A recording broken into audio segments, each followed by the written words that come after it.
शहर में सोचिए 4 दिनों से पानी नहीं है। लोग हर तरफ परेशान हैं, पानी की एक एक बूंद के लिए तरस रहे हैं। और रिपोर्ट ये भी बताती है कि कुछ टैंकरों से आपूर्ति की कोशिश तो हो रही है, पर वो जरूरत के हिसाब से बिल्कुल नाकाफी है। तो शुरुआत करते हैं कि ये संकट आखिर पनपा कैसे। रिपोर्ट के मुताबिक इसकी जो फौरी वजह थी वो थी पानी की एक मुख्य पाइपलाइन में लीकेज। लीकेज।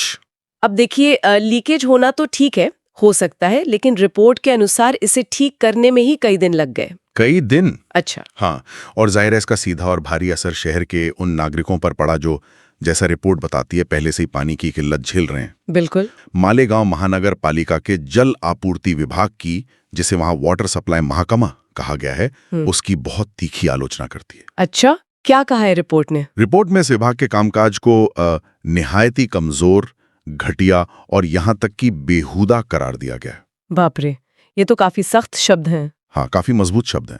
तो जरा इस आलोचना को खोलकर समझते हैं। रिपोर्ट ऐसा क्यों कह रही है, इसके पीछे क्या तर्क दे रही है। देखिए, ये शब्द वाकई बहुत सख्त हैं और इस आलोचना का वजन समझना जरूरी है। स्रोत के मुताबिक एक पाइपलाइन लीकेज को ठीक करने में, जैसा आपने कहा, 4 दिन लगना, ये सिर्फ एक तकनीकी देरी नहीं है। रिपोर्ट इसे एक गहरी, मतलब प्रणालीगत समस्या के लक्षण के तौर पर पेश कर रही है। प्रणालीगत समस्या कैसे? वो ऐसे कि रिपोर्ट का इशारा है कि शायद आपात स्थितियों से निपटने के लिए जो तैयारी या जो क्षमता होनी चाहिए वो इस विभाग में मौजूद नहीं है।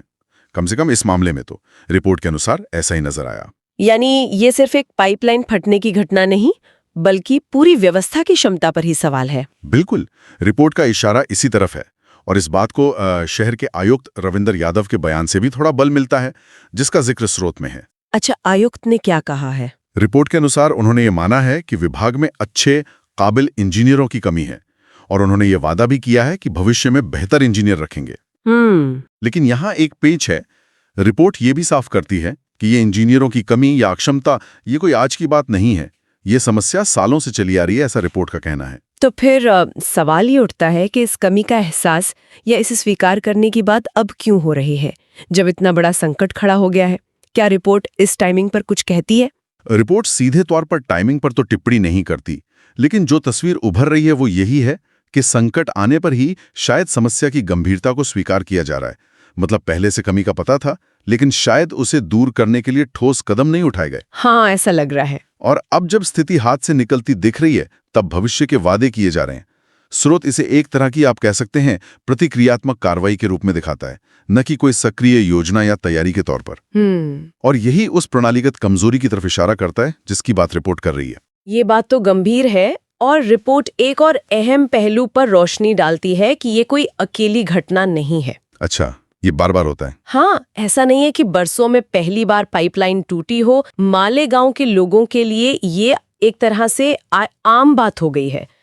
कभी डैम पर कोई दिक्कत आ जाती है, कभी बिजली की समस्या, तो कभी ये पाइपलाइन फट जाती है। नतीजा, शहर को अक्सर पानी से महरूम रहना पड़ता है। और सोचिए, ये उस शहर में हो रहा है जहां रिपोर्ट के अनुसार लोगों को सामान्य दिनों में भी रोज पानी नहीं मिलता। हाँ, 2 दिन छोड़कर पानी आता है। हाँ, 2 दिन छोड़कर। ये पहले से ही एक सीमित आपूर्ति का मॉडल है। अब जब इस तरह की कोई पाइपलाइन लीकेज जैसी घटना होती है, तो जो पानी 2 दिन बाद मिलना था वो हफ्ते भर तक नहीं मिलता। बिल्कुल। रिपोर्ट इसी बात पर जोर देती है कि पहले से ही तंग हालात में इस तरह की घटनाएं लोगों की परेशानी को कई गुना बढ़ा देती हैं।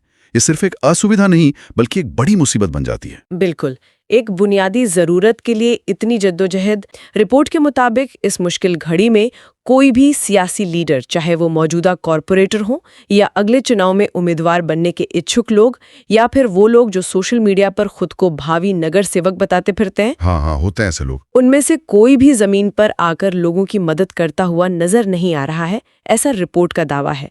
रिपोर्ट कहती है कि सब गायब है। गायब है? ये तो काफी आश्चर्यजनक दावा है, खासकर जब शहर इतने बड़े संकट से गुजर रहा हो। बिल्कुल।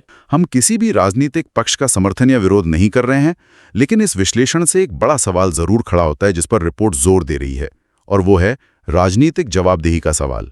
आखिर वो प्रतिनिधि कहाँ हैं जिन्हें जनता ने चुना है, जब जनता को उनकी सबसे ज्यादा जरूरत है? रिपोर्ट ये सवाल उठा रही है। ये सचमुच एक बड़ा सवाल है जो रिपोर्ट उठा रही है। चलिए अब जरा उन लोगों की बात करते हैं जो इस संकट को सीधे झेल रहे हैं, यानी आम नागरिक। हाँ, ये बहुत जरूरी है। हर 2-3 महीने में शहर में कहीं न कहीं पाइपलाइन फट जाती है या पानी की सप्लाई बाधित हो जाती है। ये कोई नई या अनोखी बात नहीं है उनके लिए। अच्छा, यानी ये प्रशासन की विफलता के दावे को और पुख्ता करता है, अगर आम नागरिक भी इसे एक नियमित समस्या मान रहे हैं। बिल्कुल, और वो एक और व्यवहारिक मुश्किल बताते हैं। उनका कहना है कि लोग रोजमर्रा की जरूरत के हिसाब से ही पानी जमा करते हैं। हाँ, सही बात है। घरों में इतने बड़े बर्तन या टैंक नहीं होते कि हफ्ते भर का पानी जमा करके रख सकें। उन्हें उम्मीद होती है कि चलो 2 दिन बाद तो पानी आ ही जाएगा। लेकिन जब हफ्ता भर पानी नहीं आता तो उनकी सारी योजना धरी रह जाती है। ये दिखाता है कि लोगों का भरोसा व्यवस्था पर कितना कमजोर हो चुका है, फिर भी वे रोजमर्रा की जिंदगी में उसी व्यवस्था पर निर्भर हैं। कितनी मुश्किल स्थिति है। सही कहा।